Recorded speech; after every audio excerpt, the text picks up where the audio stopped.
Hi everyone, Leanne Pilkington here for the latest edition of Courageous Conversations. And with me I have got my old friend Penelope Valentine and her very good friend Marie Doyle. Welcome, ladies. Thank you for Thanks, having me. Leanne. And so, Penelope, a lot of the women in our network know that you went over to base camp not that long ago, and it's a very interesting story. And I am so grateful to have the opportunity for you to share it, share the lead up and exactly what happened when you were over there.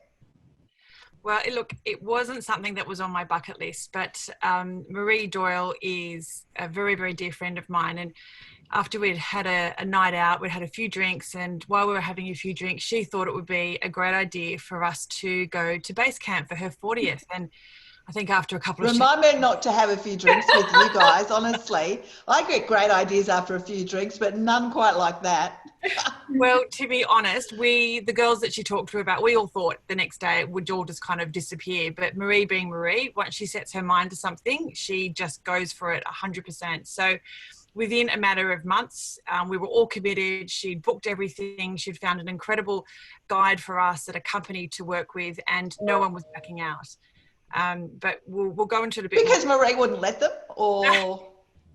No, just, when Marie Doyle has an idea, it's generally a very, very good one. And we all just love her and trusted her so implicitly that it was an easy yes. I just thought about all the good times we were going to have in this amazing adventure. I don't think at the beginning we really kind of put too much thought into what we were actually doing and what was going to be required. And absolutely no regrets. And I think each one of us, and I can only speak for myself, but each one of us had different reasons for wanting to do this other than, celebrating Marie's 40th. A very, very dear friend of mine was very unwell and had recently died. And I had talked to her about this trip with Marie beforehand. And she was like, you have to do this. If I had an able body, I would be running up and doing something like this. So trust in your body, have the adventure. You're never going to regret it. So for me, it was something that I was so grateful for Marie to invite me on, because it gave me such incredible focus and the ability to kind of prove to myself I could do this and to honour my beautiful friend's wishes to get to the top of base camp. Nice. Absolutely. And look, I think the really incredible thing is that once I actually put this out to all of the girls in my friendship group, everyone just said yes straight away. And it wasn't, and I don't think there's a lot of times in life where you can actually put something like this out and everybody says yes. I'm a yes person myself, and I love to say yes to life in a lot of different aspects. But when you've got girlfriends around you that can just jump in there with you and really commit to something and put the trust in you to say, yes, let's go on this journey together, it's quite an amazing thing. So, and I think the intentions that everybody had before the trek was so important. Yes, it was my birthday and I was turning 40 on the mountain, which was definitely the reason we were all going. But as we started to do our training treks, and as we started to sort of talk about these things, because, we'd be doing these training treks that would be sort of 3 and 4 hours at a time, the conversations that we've had along those specific journeys before we even got to the mountain were incredible. And so we sort of started planting the intentions for what it meant for each of us. So it wasn't just about going for my birthday, because climbing Everest is no small feat by any means. And so I think for everybody, it needed to be bigger than just the idea of going for somebody's birthday, and it needed to have everybody emotionally on board for themselves and what that really meant for them going there. And for Penelope, it was, really attached to her dear friend who passed away. For another girlfriend, it was about our girlfriend Senta. She actually has had a double hip replacement and used to walk with a walking stick. So for her, it was really about being able to take, her physical journey and be able to prove to herself that she could do it. For me, it was a milestone journey, and how far have I come and how far can I go? And I think everybody had very different things attached to it and behind the intention of why we wanted to do it. So it was actually more than just going for a birthday. And I think to be able to do it in the way that we did it, we all had to have that mindset going in. Yeah, for sure. So how did you come up with it? Is it something that has been on your bucket list, or the champ has just got the best of you? No, it's not. Look, I'm from New Zealand. I'm a bit of an adventurer, and I think last year I don't know, I feel like at the beginning of the year I sort of lost myself a little bit. I felt like I was just at capacity so much with everything I was doing in my everyday life. So actually, just for those that don't know you, what do you do? Oh, so I'm in property development. Yep. So I have a business that we've run for 14 years in property development. Yep. I'm also a mum, so I've got 3 daughters as well. And so, you know, to take yourself out of the picture of your everyday life of running a business and having children and all those other things was a really big commitment for us. But I think, you know, I was really at capacity last year, and I just was feeling this drawback to, call it a midlife crisis, I don't know, but I was feeling this drawback to the mountains and back to some of those things in my my childhood in my home back in New Zealand that just sort of said, go out there and do something adventurous. And so that was the original pull for me. And then Yep.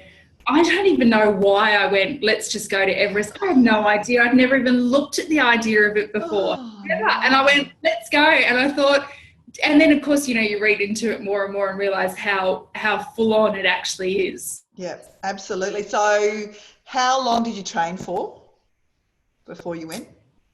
So we started in the February training. Does that sound right, Penelope? February? Yes, it was. It was beginning of February. Yeah. So we started in February and we went in October. So we had quite a bit of time leading up to it. And the training that we did, aside from all of the walks that we would do, the training walks and the training hikes, which were all sort of around, you know, breaking in your shoes and getting used to your backpacks and getting used to walking long distances. You know, we all sort of took on our own personal, I guess, fitness journeys as well. And Penelope, I would say, was probably the fittest out of all of us. Yeah. And she had quite a full-on training regime leading up to it. But everyone had very different approaches to it, 100%.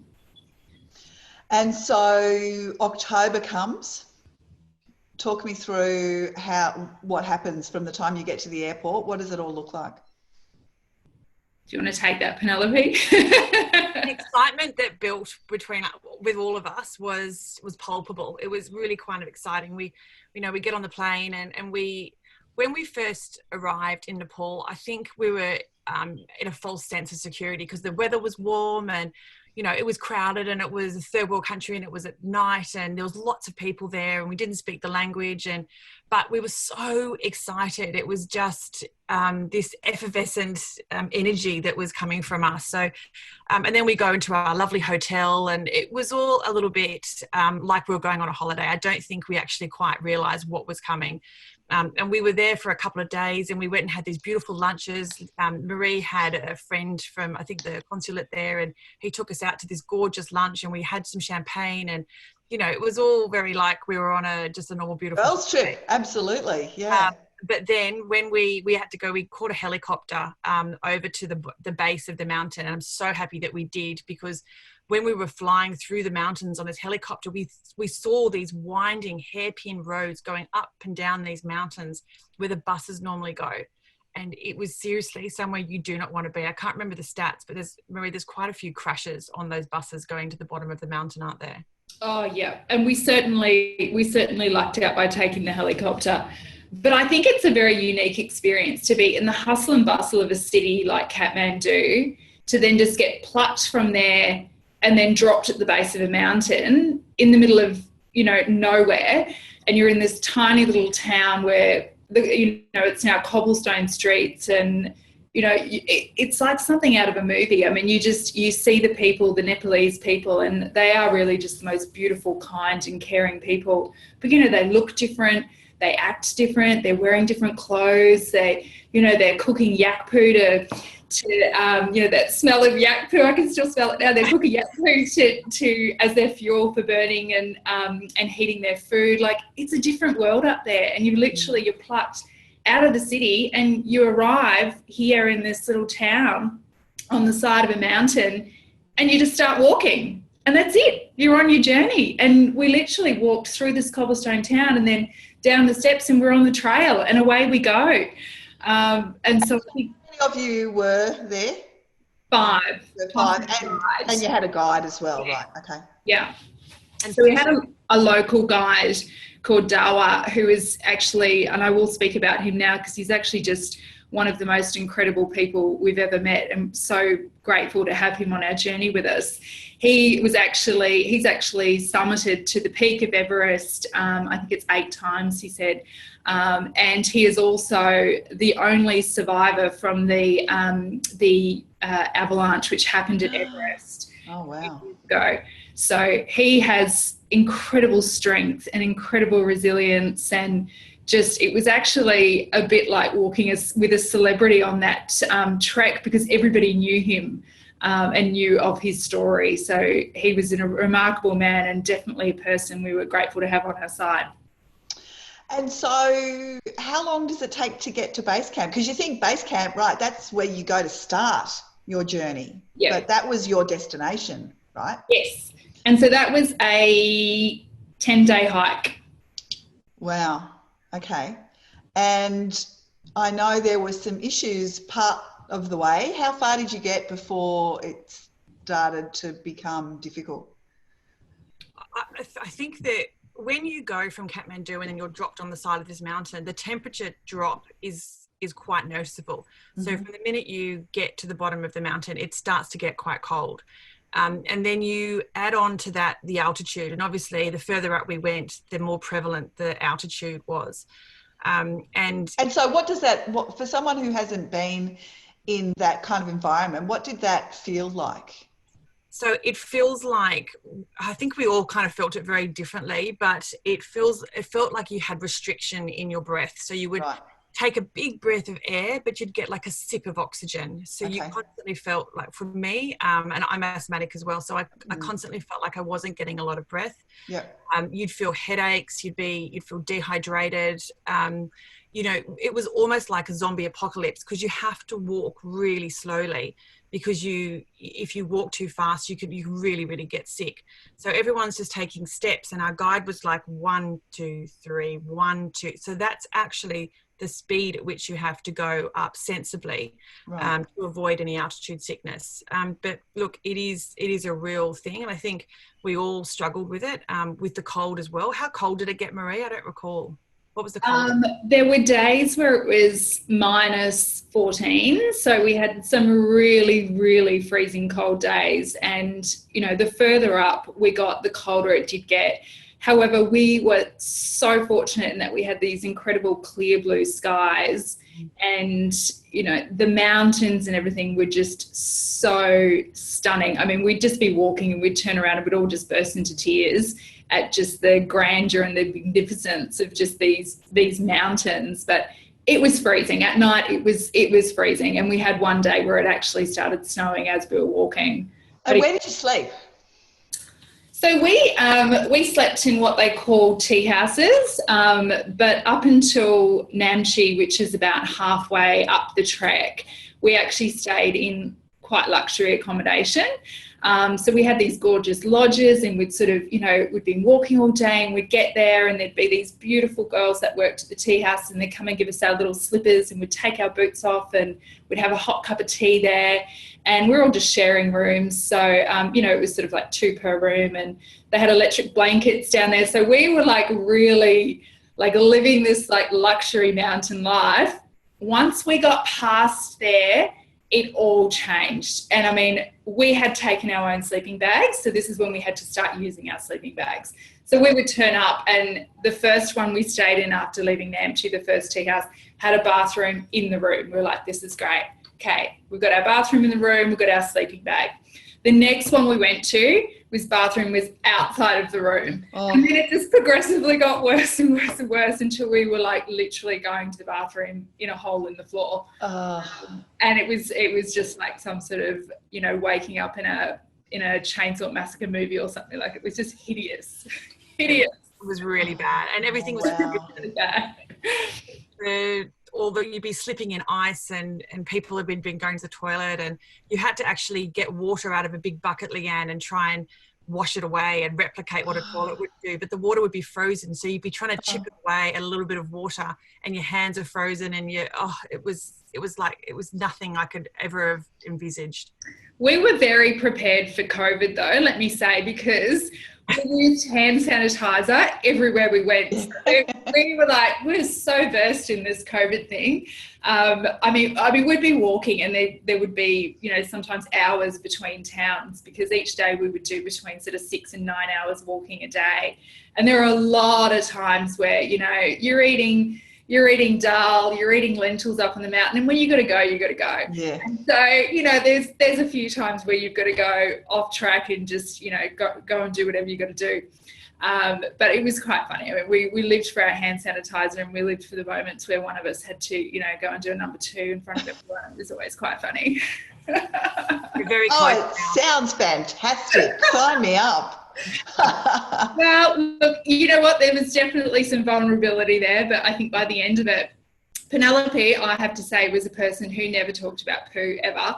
And by the end of it, we were all going to the bathroom in front of each other. We're all, very open in front of each other of all those things, because you just have to leave your inhibitions at the door. When you're doing a trek like this with a group of people, your vulnerability is so important, because you need to know what every person is going through. Like our guide would sit down with us in the morning as we're having our breakfast in the tea house, and we'd all be rugged up and ready to go. And he would want to know, who's eaten this morning? Have you taken any medication? Have you been to the bathroom? Like, it is so vitally important up there. Those small things that we take for granted at normal sea level, up there it's a different story. You need to be so on top of how much water you've drunk that day. What clothing are you wearing? How many layers do you have on? Like, these things are all just so front of mind every single day. And it's those basic things that we had to talk through with our guide, whether we wanted to or not, every day. And Penelope got unwell up there. What day was that? How long had you been trekking?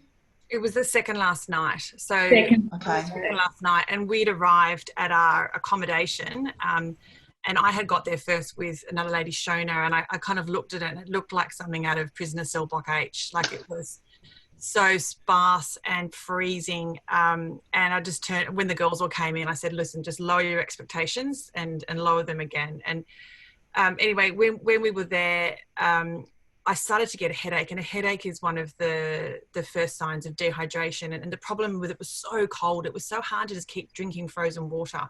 Yeah.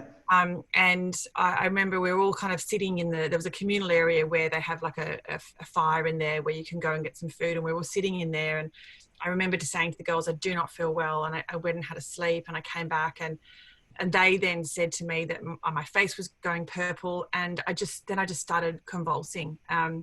And they were all kind of looking at me. I don't know if they knew what had happened, because it seemed to have come on so quickly. And that's the altitude sickness taking effect. Right.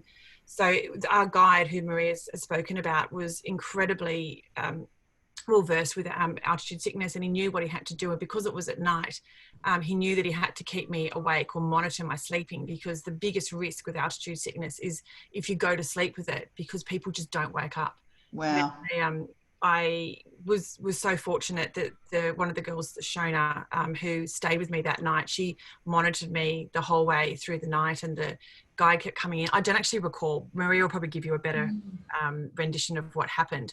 But I did obviously get off the mountain the next day, and they got home, and when the helicopter man came to check on me the next day, he'd come and he just brought down a 34-year-old English woman who had died, and she had 3 kids. She was younger than me, and she had gone to sleep with altitude sickness. So it is a thing. And, I think as much as we were aware in the back of our mind, we never thought it would happen to any of us. I definitely did, and I probably charged ahead too many times. But I think given the quick thinking of our guide and Marie and the other girls and what they did for me that night, and just kind of, it must have been horrific for them, more so for me. But that's why I was able to live through that. Well, it must have been terrifying, Marie. Oh, look, it was definitely definitely one of the most frightening experiences of my life. You know, seeing Penelope walk into dinner that night, and she looked like the girl from Willy Wonka with these purple cheeks, and she was so bloated in her face, and her eyes, you could hardly see her eyes, and she was just shivering uncontrollably. And I just remember getting her onto her bed and sort of laying with her and just trying to really calm her, trying to get her into a piece where she could start focusing on her breathing and just really, really calming down. And once she got to that place, Shona stayed with her overnight, and she was literally, you know, we were watching the oxygen meter overnight, and it got really low. And we were very, very frightened, but we knew, you know, staying calm for us would mean staying calm for her. And it was really, really important. And she did get through the night, and, you know, she got on a helicopter the next day and went down. Now, that is a decision that we all made before we even got on the mountain. So that was a call that we had spoken about before we even left to go to Nepal. You know, if something happens, what do we do? And we all agreed that we would carry on, and that person would go down the mountain, and we would reconnect with them afterwards. And I think having that set up beforehand, and having those conversations beforehand, and really planning that out, made everybody feel more at ease with the decisions that we had made, the decisions that Dawa had made. And then Penelope obviously going down. But it was certainly one of the most frightening experiences of my life. And, you know, I'm just so grateful for everything that happened that night.